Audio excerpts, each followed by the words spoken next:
Olá, paz do Senhor a todos. Hoje, mais um desafio, falando um pouquinho da palavra do Senhor por meio da revista da Escola Bíblica Dominical, 16 de maio de 2021, lição 7, que aborda o assunto o ministério de profetas.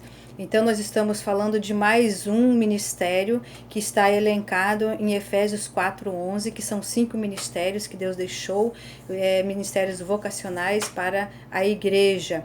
E no domingo passado nós verificamos o ministério de apostolado e verificamos que esse ministério já não existem mais nos dias de hoje. Portanto, aqueles que se intitulam apóstolo ou apóstolas não têm respaldo bíblico, porque esse ministério de apóstolo foi somente para os 12 apóstolos, fechado por Jesus, escolhido pessoalmente por ele em oração, escolhido no meio de muitos discípulos e muitas outras pessoas, e com duas regras: tinha para ser apóstolo, tinha que ser batizados e ser testemunhas oculares de todos os milagres e maravilhas e prodígios que Jesus fazia. Então, por isso Deus fechou esse compromisso e deixou registrado esse ministério de apóstolo para apenas os 12 apóstolos. De lá para cá surgiram então o apóstolo Paulo, que foi considerado não vocacionado divino, com vocação divina por Deus, porém considerado pela igreja pelo impacto que ele causou na sua conversão. Então ele foi considerado apóstolo. E nós falamos que Paulo, ele não fez parte, então, dos 12 apóstolos de Jesus, porque Paulo não andou com Jesus, porque Paulo não era batizado, porque Paulo não era testemunho ocular dos milagres e prodígios de maravilhas. Paulo foi escolhido depois. Vimos que Paulo, ele teve a sua vida transformada por Jesus Cristo, de perseguidor do Senhor, passou a ser missionário, evangelizador, e ele escreveu 13 livros do Novo Testamento. E também nós vimos que o apóstolo Paulo e Saulo, eles continuam o mesmo nome. Por quê? Porque Paulo é romano e Saulo é hebraico. Aí nós entendemos que há a dupla nacionalidade dele, porque ele era um homem inteligente, intelectual, estudado, conhecia seus direitos, e para ele estar em Roma, ele precisava adquirir a sua nacionalidade romana para usufruir dos benefícios dos seus direitos ali, ser um cidadão romano. Mas os seus pais eram judeus e ele era fariseu. Então aprendemos essa questão de que os nomes não foram mudados só porque Paulo se encontrou com Jesus, não. Ele permaneceu com seus nomes, dupla nacionalidade, nome romano e um nome hebraico. E vamos para o nosso primeiro tópico de hoje, que é sobre profeta. Mas o que é profeta? O que significa a palavra profeta?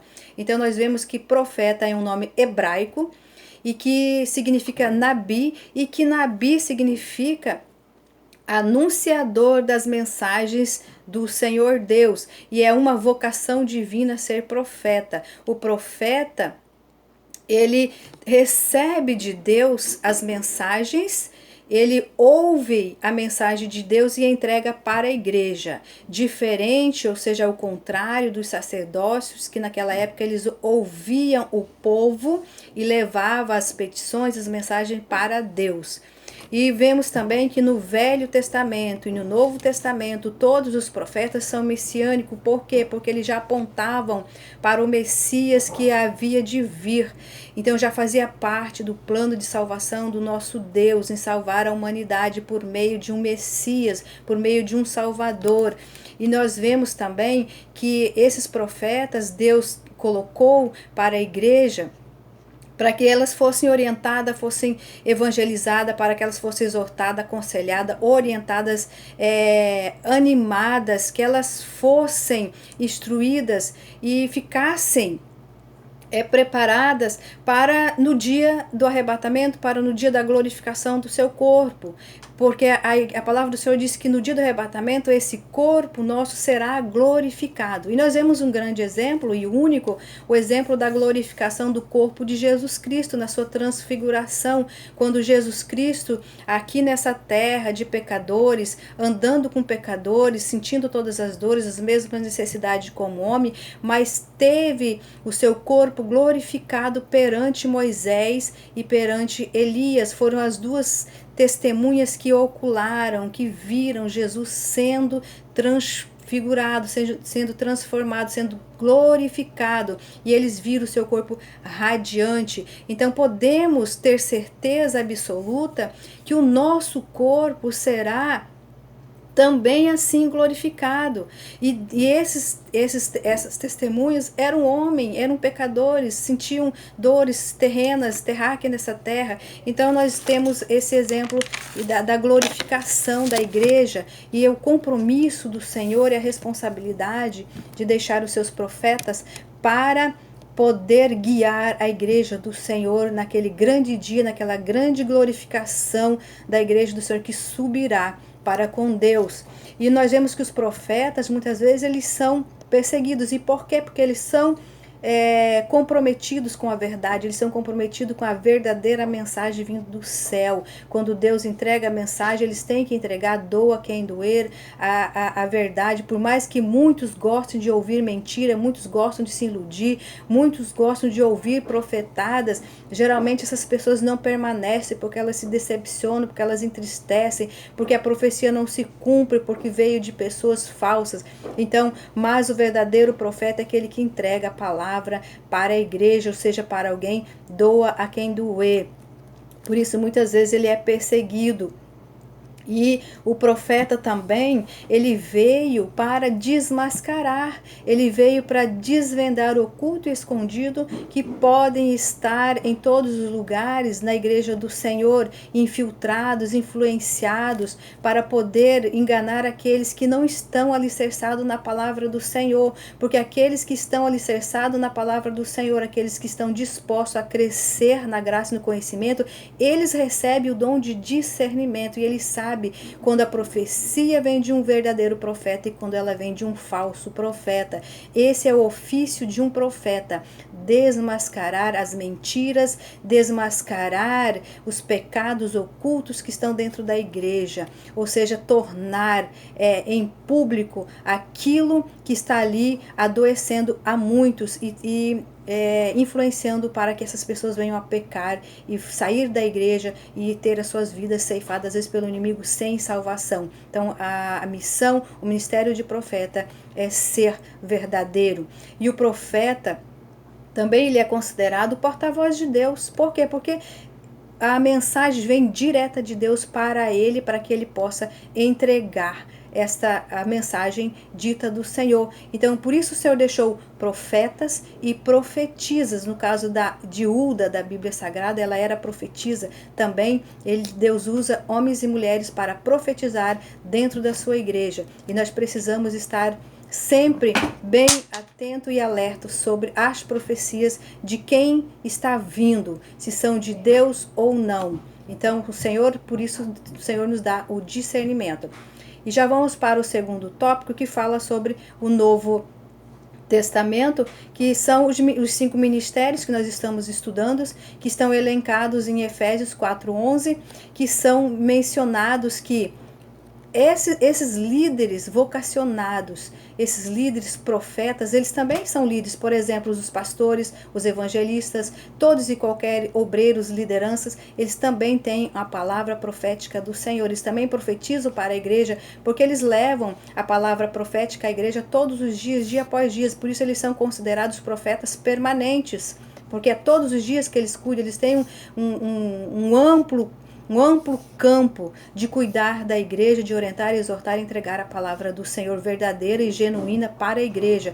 E os profetas que profetizam, que entregam uma mensagem específica, são chamados profetas esporádicos, por exemplo, porque nem sempre Eles são, estão dentro da igreja, nem sempre eles são pastores, nem sempre eles são líderes, nem sempre eles são evangelistas. Às vezes eles estão em todos e qualquer lugar profetizando, aonde Deus mandar eles ir, eles vão, seja qual for o lugar, seja qual for a nação, aonde Deus mandar eles profetizar contra a nação, contra reis, contra seja qual for, eles irão profetizar. Então eles estão sempre itinerantemente em todos os lugares, diferente dos pastores que ali são locais, que cuidam das ovelhas, que cuidam da sua igreja.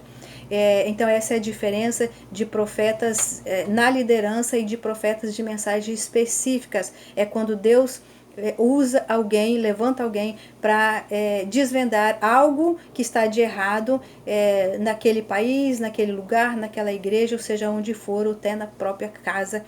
O profeta, ele é usado por Deus em mensagens específicas, vocacionado divinamente, porta-voz de Deus, mensagem específica, repetindo, né? Então, nós vemos aqui essa diferença do ministério permanente, que são de todos os que cuidam da igreja do Senhor no dia a dia, e aquele que recebe a mensagem específica de uma causa específica, de uma mensagem específica que o Senhor manda ele falar e ele fale, e ele tem que entregar a quem ele quiser. Por isso ele é perseguido, porque ele vai confrontar o pecado de muitos, ele vai confrontar muitas mentiras, muitas falsidades, muitas coisas vai vir à luz do dia, vai vir à tona, e muitos perseguem porque eles não querem ouvir a verdade, eles querem continuar errante, eles querem continuar na mentira, querem continuar enganando o povo, querem continuar amaciando o ego de muitos em trocas de benefícios.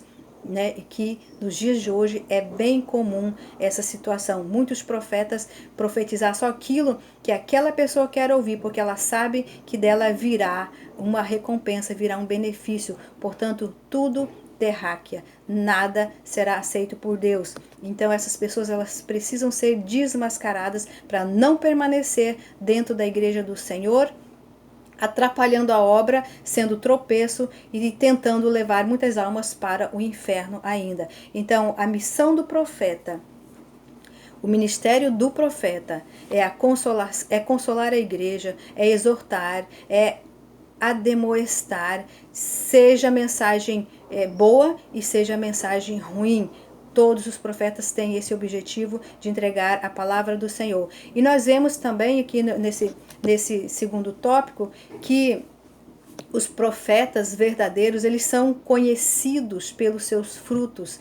E o profeta verdadeiro, ele é simples e ele transborda o amor pelas pessoas, o amor pela igreja. Ele transborda, ele tem bons frutos no seu caminhar, no seu andar, no seu vestir, no seu falar. Ele é uma pessoa de caráter, ele procura andar corretamente diante do Senhor. Ser profeta não quer dizer que tem que ser perfeito, porque perfeição é só Jesus Cristo. Mas ser profeta é aquele que dá bons testemunhos, começando da sua casa, cuidando das coisas do Senhor, entregando a mensagem, doa quem doer, sem medo e sempre destemido, porque ele tem a certeza que ele está ali sendo instrumento do todo soberano que é o nosso Deus. Então, nós podemos ver e sentir e discernir também que o profeta verdadeiro que está no nosso meio, ele entrega as mensagens que muitas vezes nós nos entristecemos, mas é para nossa correção e nós o aceitamos e assim Deus abençoa a igreja. Mas os profetas, os falsos profetas, aqueles que entregam, que mentem, que iludem a igreja, eles apenas vão provocar espetáculos, eles apenas vão fazer teatros para enganar, para iludir, vão prometer mundos e fundos para tal pessoa ou pela igreja, para poder receber algo em troca, receber fama, receber títulos, enfim, e começa a profetizar. Por isso Deus tem os seus verdadeiros profetas para desvendar e desmascarar esses tais que tentam iludir a igreja do Senhor. Então nós vemos aqui que o profeta verdadeiro, ele não amacia ego de ninguém. compromisso dele é entregar a verdade, doa a quem doer. Ele não entrega prosperidade para ninguém. Ele não entrega mensagens carnais para ninguém, mas sim ele entrega mensagens vindo diretamente do céu, direcionado pelo Espírito Santo de Deus. Então nós vemos aqui que quando o profeta ele está exortando, quando ele está consolando, aconselhando, ademoestando, animando a igreja, ele é hostilizado, nós podemos ter certeza que é um profeta de Deus, que é um homem e uma mulher de Deus. Mas quando nós vemos um profeta que só massageia o ego, que só promete bens materiais, nós precisamos vigiar, porque a palavra do Senhor diz: acautelai-vos. Nós temos que ouvir a profecia, analisar, examinar nas escrituras e ver se elas vão ser cumpridas, porque o profeta de Deus ele fala e as promessas se cumprirão, e o falso profeta, as profecias não se cumprem e causam dores, causam decepções, causam desilusões e muitas vezes tiram a pessoa da presença de Deus, onde ela poderia continuar ali ouvindo a verdadeira palavra, e elas tiram, e muitas vezes essas pessoas morrem espiritualmente e às vezes até morrem fisicamente sem salvação. Esse é o risco dos falsos profetas nos dias de hoje. E até hoje nós vemos que os verdadeiros profetas, eles continuam sendo perseguidos, eles continuam sendo maltratados, eles continuam sendo hostilizados. É notório nos dias de hoje muitos pastores, muitos profetas sendo mortos, sendo maltratados, porque eles entregam a verdade, porque eles falam a verdade, porque eles dizem que Jesus veio para salvar, Jesus veio para perdoar, Jesus veio para restaurar, Jesus veio para curar. E muitos deles não creem, não acreditam, mas nós temos a certeza absoluta, na direção do Espírito Santo, na direção do nosso soberano Deus, que os nossos profetas, que os profetas enviados por Deus, eles estão aqui com o objetivo de consolar a igreja, de orientar a igreja, de exortar a igreja, de falar a verdade para a igreja com amor, com tremor, na direção do Espírito Santo de Deus. Amém? Que possamos orar pelos nossos profetas, que estão em todos os países, em todas as nações, em todos os lugares, entregando a verdadeira mensagem para a igreja do Senhor Jesus, que Ele quer uma igreja santificada, Ele quer uma igreja limpa, Ele quer uma igreja imaculada, para naquele dia ter o seu corpo glorificado para subir com o Pai. Amém?